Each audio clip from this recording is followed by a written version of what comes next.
If you've bought or sold a home in California, you've probably heard the term supplemental property taxes. And for a lot of homeowners, they come as an unwelcome surprise. Today, I'm going to answer the most common questions I get about supplemental property taxes in California, what they are, when they're billed, and how they affect you as a buyer or seller. Do you have any questions about supplemental property taxes?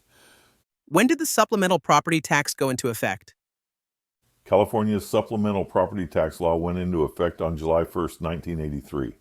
It was created to ensure that when a property changes ownership or is newly constructed, the property taxes reflect the new assessed value right away instead of waiting until the next regular tax year.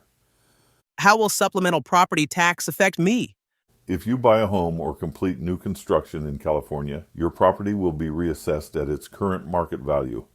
The supplemental tax is a one-time adjustment that covers the difference between the old assessed value and the new assessed value for the remainder of the tax year.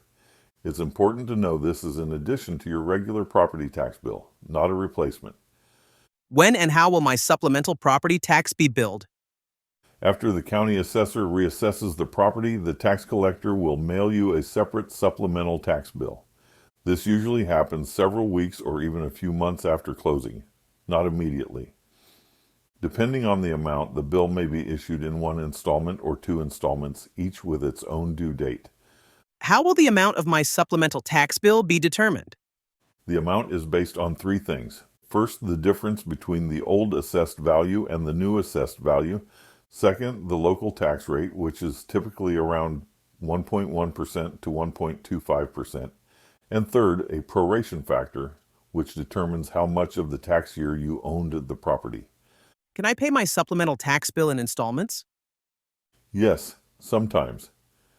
If your supplemental bill is issued in two installments, you'll have two separate due dates, similar to regular property taxes.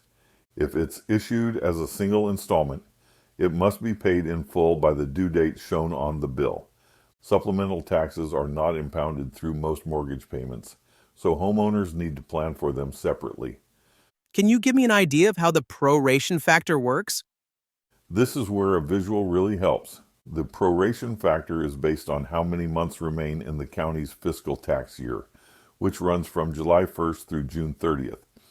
For example, if you buy a home in January, roughly half of the tax year remains, so you'll pay about 50% of the annual tax difference as a supplemental bill. The later in the year you buy, the smaller the proration factor and the smaller the supplemental tax. Will my supplemental property taxes be prorated in escrow? No, supplemental property taxes are not prorated through escrow. They are billed directly to the new owner after the purchase closes. This is one of the biggest surprises for buyers, which is why I always recommend budgeting for a supplemental tax bill in your first year of ownership. Supplemental property taxes aren't extra taxes. They're just a timing adjustment based on your new property value.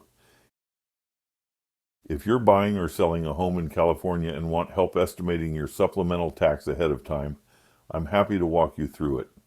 I have put the link for San Joaquin County's supplemental tax estimator in the description below. Thanks, Brian. It sounds complicated. I appreciate the explanation.